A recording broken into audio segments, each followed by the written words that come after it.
welcome to VSC TV's COVID-19 Forum. I'm Christy Kaminsky. Tonight, we hope to discuss the current state of our 9 towns are facing as we moved into reopening based on Governor Lamont's recommendations.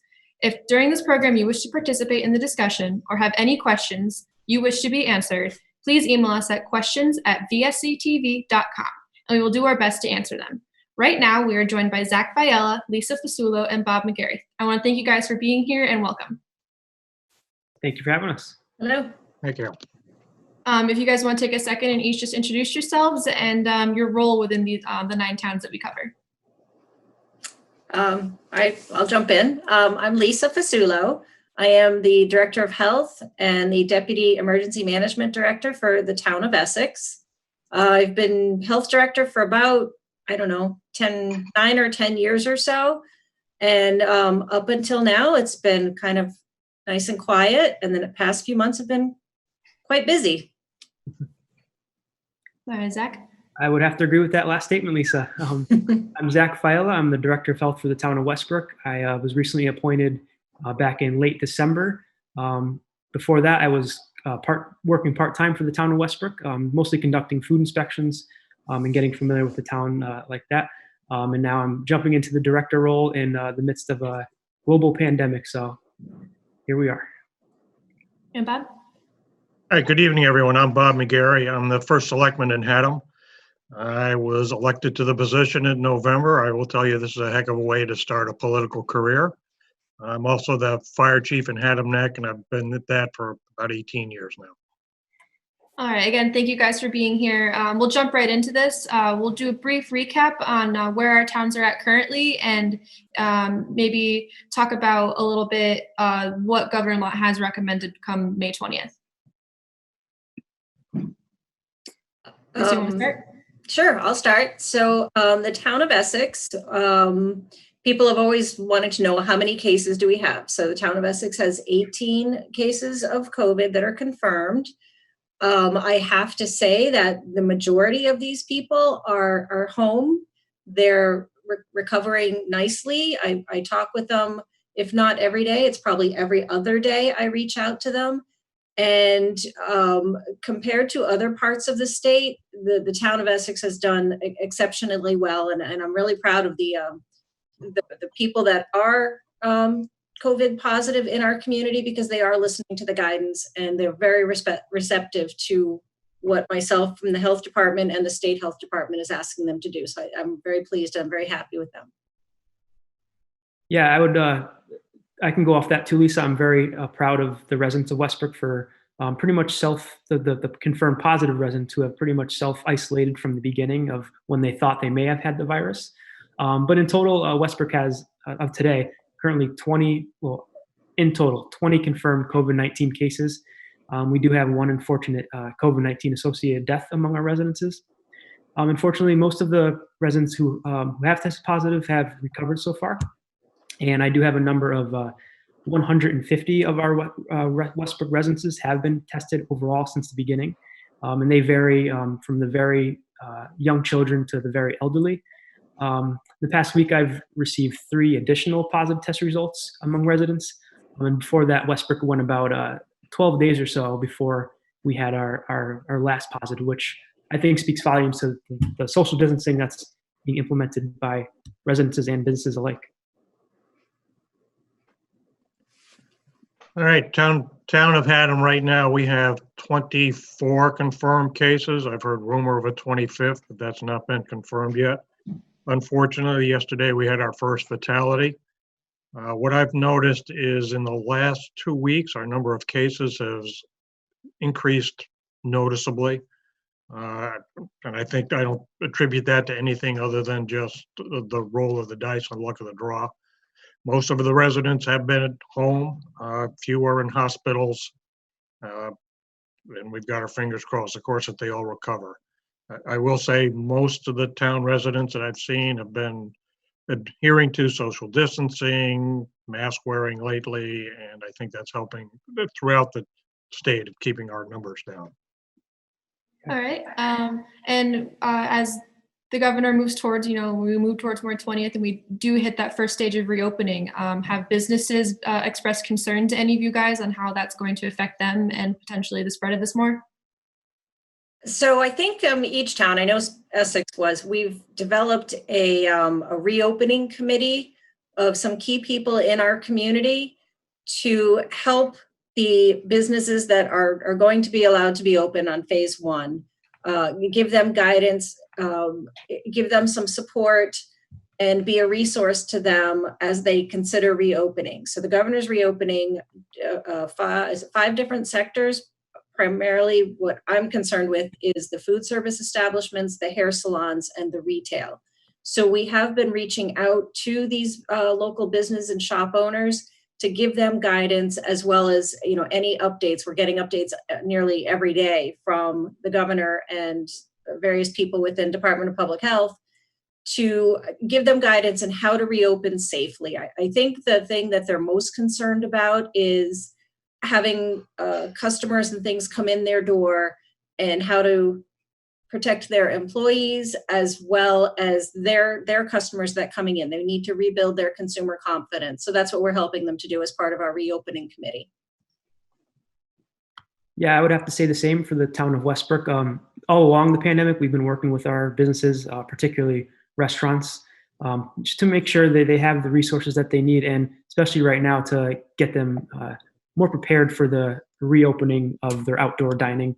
And that's there's definitely a lot of logistics that come into play. We have to work around zoning bylaws, which the governor did address yesterday in an executive order. And we also have to work around safety parameters regarding customers sitting outside dining, and vehicular barriers, things of that nature, as well as the health standpoint, making sure there's social distancing are being implemented, 6 feet from one another, that employees and customers wearing masks when appropriate, posting signage, maintaining a tracking log for employees, and a number of other things. And I would say it's much the same in Haddam. Most of our contact has been with the local restaurants interested in reopening, expanding outdoor seating, if not in number, in footprint, so they don't lose any seating. Fortunately for us, we don't face the challenges that some of the towns do. All of the restaurants that I can think of have the ability to expand on their own lot. None of them have to expand out into the street, which I know some towns are looking at right now. A couple of them are going into parking lots, but it's areas they can block off. Others have other real estate adjacent to the restaurants that they can expand into. So that's really the majority of our focus, and it's been a lot of our support effort throughout the pandemic and trying to keep them viable as businesses for us. For any businesses that could be potentially watching, what protocol should they do when approaching, like you said, expanding the places where people can sit and enjoy their meal? So the first step they should do is to go to the ct.gov website, and on there's the phased reopening. This is phase 1, and it'll show the May 20th reopening guidance. So they would look at which category they fall into, whether it's a hair salon or retail, an office, or a food service establishment outside. They would print off that document. It's only a few pages, but it does give them some very detailed guidance on what they need to do. The second part would be to talk to their local land use office, fire marshal, health department for specific guidance. If so say it's a restaurant and they want to do outside seating, either on a sidewalk or near a street, they're definitely going to want to talk to our public safety officers so that they can set up their seating in a manner that is going to be safe for their customers, as well as maybe people that are walking on the street. So those are some specific guidance. If somebody's got a big parking lot and wants to put up a tent with outdoor seating, they're certainly going to want to talk to their fire marshal and their building official to set that up safely. So, we're looking at the public safety in this part of thing as we're reopening, as also the public health part of this piece. So there's quite a few things that they need to discuss and think about and work with their local officials to figure out how they can open safely and effectively. All right. And kind of building off that, what should clientele be expected to do to make it as safe as possible for not just them, but also the workers and the other people that are around them? Zach, you want to take that one? Yeah, I would say, continue to read up on the guidance that is put forth, and especially the guidance that was put out this past weekend, and future guidance that is going to be distributed. For example, restaurant customers who are going to dine in perhaps next weekend after that May 20th date, you should read up on the guidance that the local food establishments have to abide by, so you have an idea of what's expected from that establishment and how you can help them in achieving the very many different requirements that the guidance has set forth. You'll achieve them in all these preventative illness measures. Most importantly, social distancing, keeping your 6 feet from one another, coming in there, making sure that you haven't been around someone who's sick, that you're not sick yourself, and just overall personal hygiene, washing your hands a lot, and things of that nature. If I could just jump in. So I think people have this idea of May 20th as being, woohoo, we're set free from quarantine, but that's really not what we want people to really put in their minds. We want the May 20th to be a gradual, phased type thing. People slowly come out to support their local restaurants, their local retailers, but think about the safety of those workers that are in there. So we would like residents to understand that when they are going out in public, they really do need to be wearing a mask for their own protection, as well as for the establishment that they might be going into. So there's that common respect. And as Zach just said, to have general residents read up on what these guidelines are, because then they will be better prepared when they're going to their food service establishment or to their local retailer, that there's this common respect going on. And May 20th is not just an open the door and let everybody out. It really is a gradual, considerate, well thought out process that we all have to just, come to grips with and figure it out and do our best. Bob, did you have anything else to add on businesses? I'd like to tag on to Lisa's comment. I know everyone who's participating, I'm sure you've all heard it, but it bears repeating. Just because we're opening doesn't mean the virus is gone. The virus is still out there. It'll be around for a while. What we're doing with the reopening is trying to learn how to live with the virus and keep our economy going. Yep. So please, the social distancing, the face coverings, the hygiene are still critically important. Yep. And I would add, the other thing to watch for is any requirements the particular business has for you. I mean, for example, in Town Hall, we're not reopening on May 20th, but when we do, we're going to require people to wear gloves when they come in. I know some of the businesses are doing that. We'll provide them. You don't have to bring them, but it's to help cut down on the sanitation issues that come with people coming in with their bare hands. So if the businesses ask you to go above and beyond just the mask and the social distance, please accommodate them. Right. Well said. All right. Unless anyone has anything else to add about businesses specifically, we can always revisit if more questions or more thoughts come in on our end or from our viewers' end.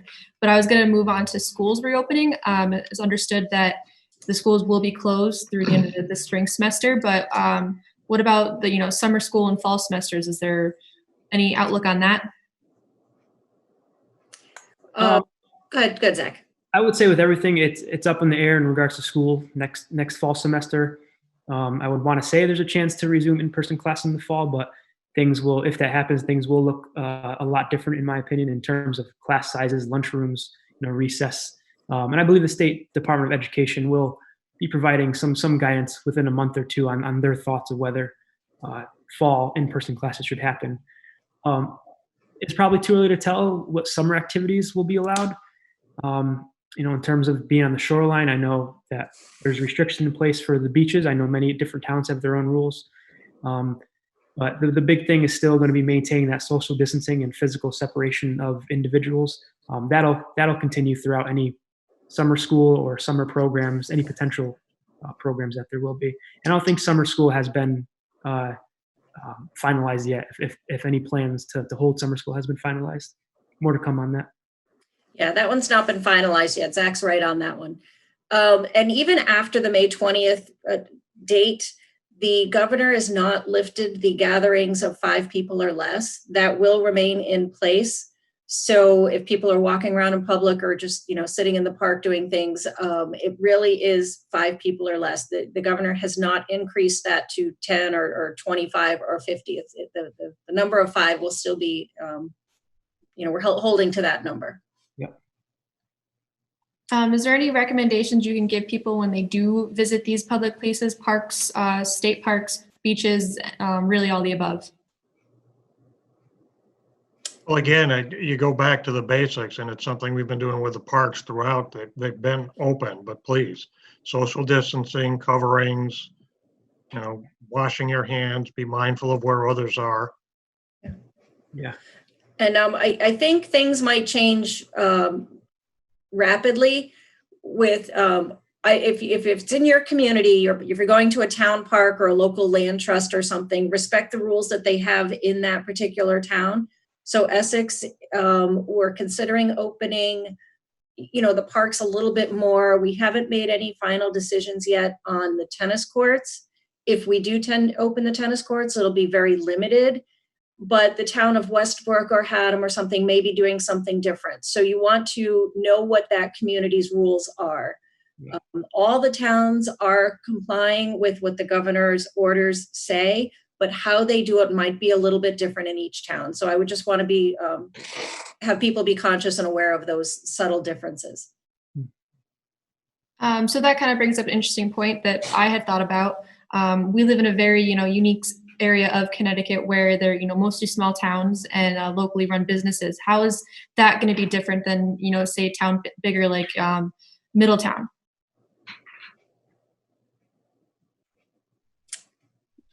Who wants to take that one? Well, I'm just trying to figure out how to answer that one. I mean, Yeah. obviously, the larger towns, the more complications, the more people, the more chance for congregation. The basic policies and basic rules apply throughout. I mean, it doesn't matter whether you're in a small town or the largest town in the state. The restrictions on the businesses which can open are the same. The operating restrictions for them will be the same as they open. The requirement to be set up so people are protected, the workers are protected, the patrons stay 6 feet apart. I mean, all these are going to apply regardless. I mean, obviously, the larger the community, the more the complications, the more quirks the community has to deal with. But the basics are going to be the same everywhere. So from a town perspective, since you're right here, what do you think the biggest struggle is going to be to getting those steps into reopening? I think you're going to see it from a couple of different perspectives. One is, and this has been talked about a fair amount already in the media, is will people feel comfortable coming out? Yeah. Because it doesn't do you any good to open the establishment if you and your employees just end up standing there looking at each other. Another major one, and this actually, today, I think all the chief elected officials in the state were blessed by a barrage from hairdressers saying they didn't think the salon should open. They're too close to the customers. It shouldn't be phase one. And I'm not disputing what they're saying, but it illustrates another concern that the employees have to feel safe coming out, or the business owners have to feel safe that they and their employees will be safe. So those concerns are still out there.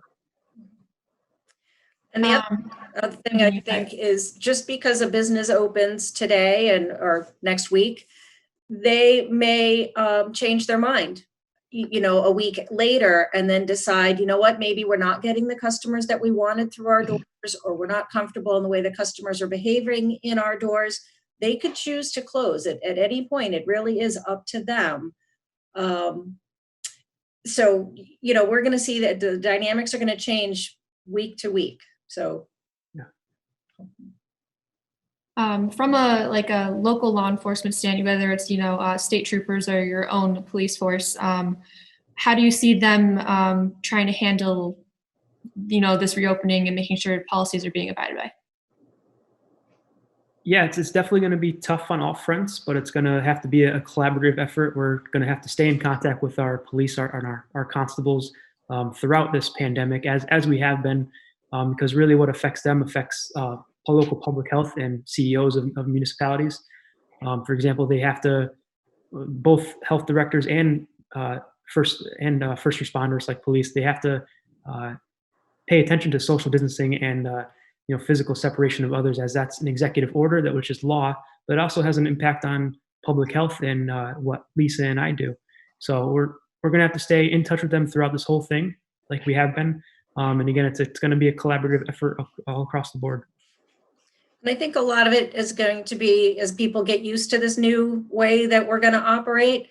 Initially, it's going to be some reminders and say, okay, don't forget we have to distance more. Okay, break up the gathering that might be there. And it's going to be fairly polite, but we're going to be constantly reminding people and encouraging people to follow the rules, follow the law. We'll be, having more patrols or more looking around, but we don't want to I don't know how to say this. You don't want to be too forceful. It's constant reminder. It's constantly pushing and teaching people that their behavior needs to change for the better of all of our communities. It is a balancing act, and I've heard it said by more than one enforcement. We don't want to be the next national news story like Texas, where we lock up a salon owner or a restaurant owner for violation of the orders. There's enforcement action they can take well before that. But I would like to point out two things. One, and honestly, this is a pet peeve of mine. Please, if you think you see a business operating in violation, call the police or call, Haddam is a resident trooper town. Call the state police and report it. So somebody can be there and somebody can check or take pictures that can be used for evidence. It does us no good when 2 weeks later we're reading on Facebook that a certain business was operating in violation of the executive orders. By then you send the troopers to see what's going on, and it's simply too late unless coincidentally they're doing it again. So please report it promptly rather than relying on Facebook. Mm-hmm. And the other thing, and this is the other side of the coin, for the enforcement people, as Zach was saying, we need to make sure we're communicating, because basically you've got three potential enforcement arms involved in these. You've got your police force, whether it's local or state. They could be going into and I'll say restaurant just because they're operating now, and reminding the owner that they're in violation and they have to change. The health district could be going in the week later, not knowing the troopers were in there and thinking it's a first-time violation and giving the same warning.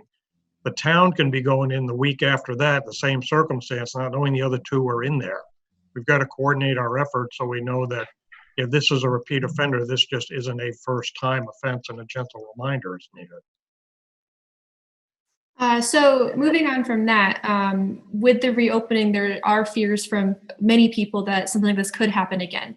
Are we prepared to take that step to shut down again? Are there systems in place that, will prevent, something bigger happening after this? Well, I know on the state level, the governor and the appropriate departments are looking at measures to track to see at what point do we need to consider shutting down again or throttling back somewhat. I couldn't tell you what those are. I don't know exactly what they're looking at, but everyone expects as people get out, there'll be an increase in the number of cases. I think that's inevitable. Like we said, the virus is still there, and the more people that are out, the more that are going to catch it. The question is they're wrestling with now is at what point do we say this increase is too much? We may be risking overloading the hospitals, where this is an unacceptable risk, we've got to throttle back, as opposed to, yeah, we knew we were going to see a few more cases and this is still manageable, we can continue.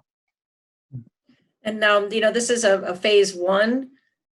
If we see a dramatic spike in cases, and then with consultation between, the state officials and DPH, we may not go to a phase two. So I think we need to take a measured approach in phase one, see how that works. If we do need to scale it back a little bit, that's great. But, we won't really know until we start getting these data.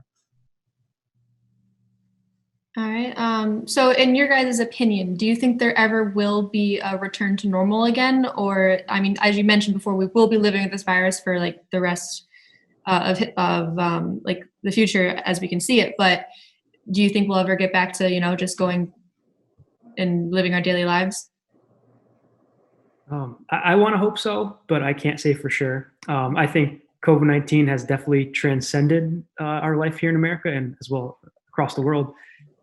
As I think these preventative illness measures are going to be with us for quite some time, and as the epidemiologist said, there may be seasonal waves of this, so we have to be prepared for those waves. And if that means not getting back to quote unquote normal again for a little bit, and I think it's warranted just to prevent a further severity of future seasonal waves like we're in right now. And again, I know we touched on this, but maybe just hit it home one more time. Just the things that you can prevent yourself from doing to make this not happen again.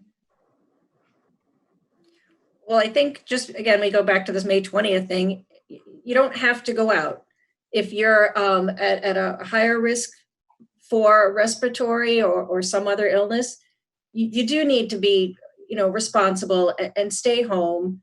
You can certainly have delivery of some essentials. You can call friends to deliver something. There are other ways. You can call the town to arrange certain things that you might need. And the other thing is, if you don't feel well, if you're not well at all, you have a fever, you have a cough, again, stay home. There's no need for you to just run out in public because everybody else is outside. Stay home, protect yourself, protect your families. That's what you want to do. We got a question from someone who sent one into our emails. How has the local media responded to the crisis? Was it very helpful, voluntary? I would say the local media has been very helpful. They've helped Westbrook specifically in disseminating information to the public, and the reporters have all been very useful in just getting the messages across. Definitely. All right. So some concerns that were brought up to me when discussing about this project I've been working on, voting. How is that going to affect town decisions, or even on a state level? The municipal conference call this afternoon, they were talking about the voting will still happen. It's going to be after July. I wrote it down. I think July 15th. But no later than the end of August. So they're going to be having some capacity for voting. The details are going to be worked out. They still want to do the Board of Education votes and municipal elections. So those will take place, but in what exact form, the details are still being worked out. All right. I know we hosted. Expand on that a little bit. A number of, I don't know how large a number, but a number of towns in the area, the governor's orders prohibited the annual town meeting.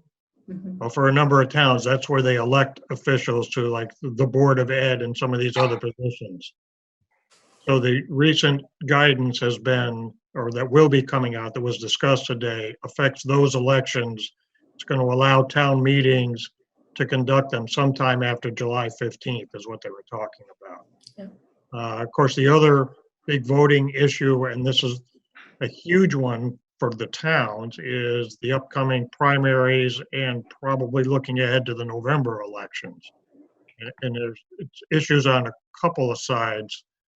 One, just to let people know that the state will be sending out absentee ballot applications to everyone who is a registered voter. Denise Merrill has recently said that, that's not recent, but there are, I think it's 6 different valid reasons for requesting an absentee ballot. If you're in the armed services, if you're not going to be in town during the voting hours, illness, religious reasons, there's 6 of them.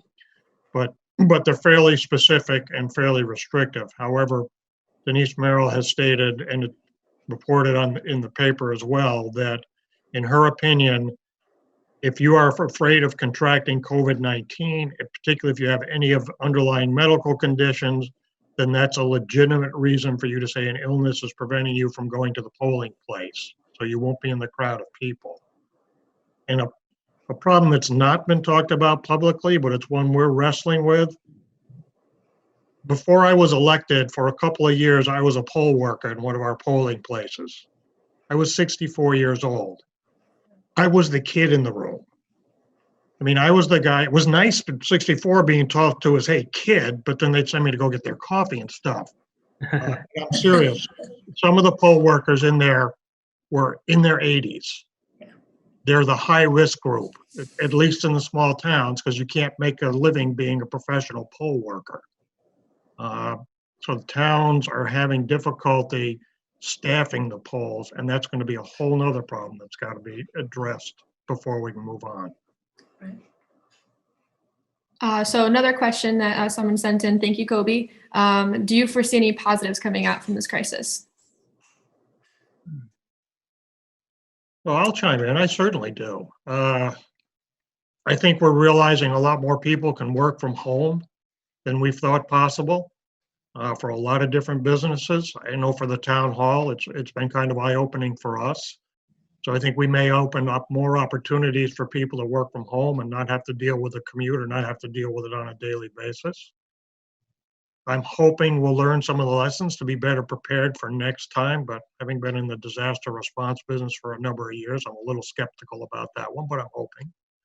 I think you'll see some positive changes in the schools.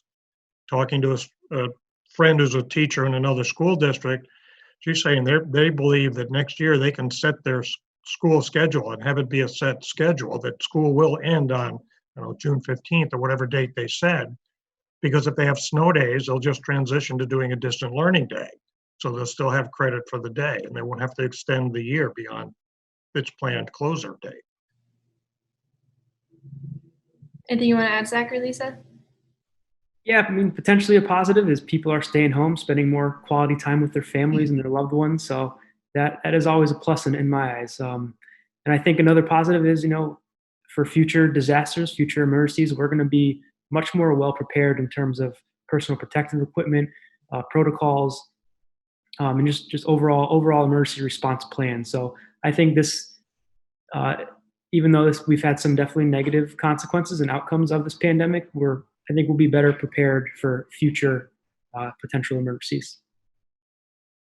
And I actually enjoy seeing people outside walking around, talking, in small groups. I keep enforcing the small groups.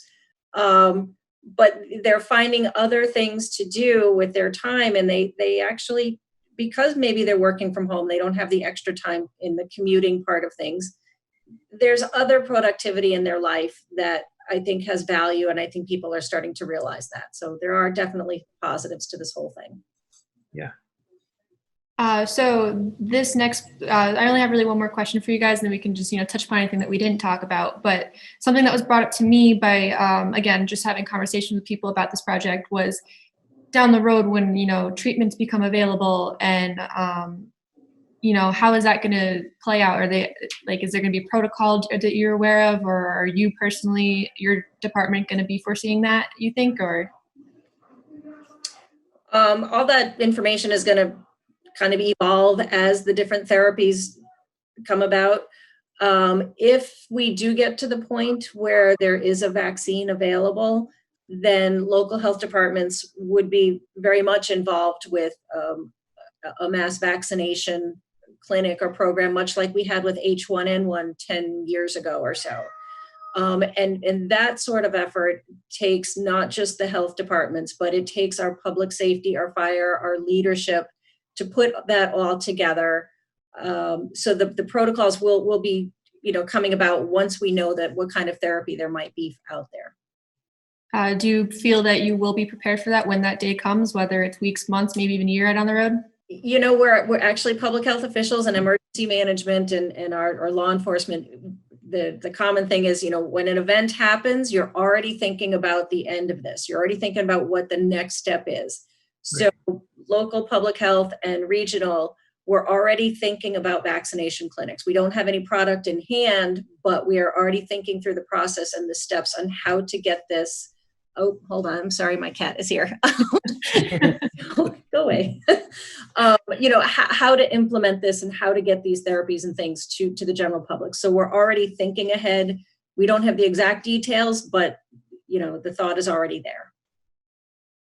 That's good to hear. I want to thank you guys again for coming on. I think we covered a lot in this, 30 to 40 minutes that we've been talking. I just want to throw it back to you guys. Is there anything that we did not talk about today that you feel that is important for our viewers to know?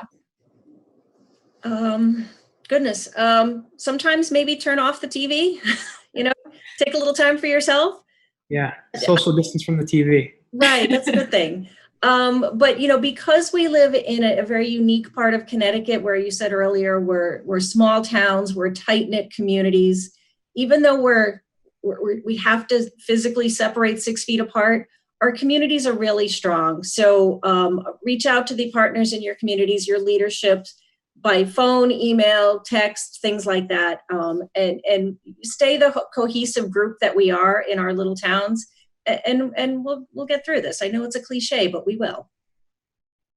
All right. Well, again, thank you guys so much for coming on. I just wanted to say one more thing. Our questions, emails will still be going through. So we at VCTV will gladly take more questions and, reach out to the right people to get the right answers.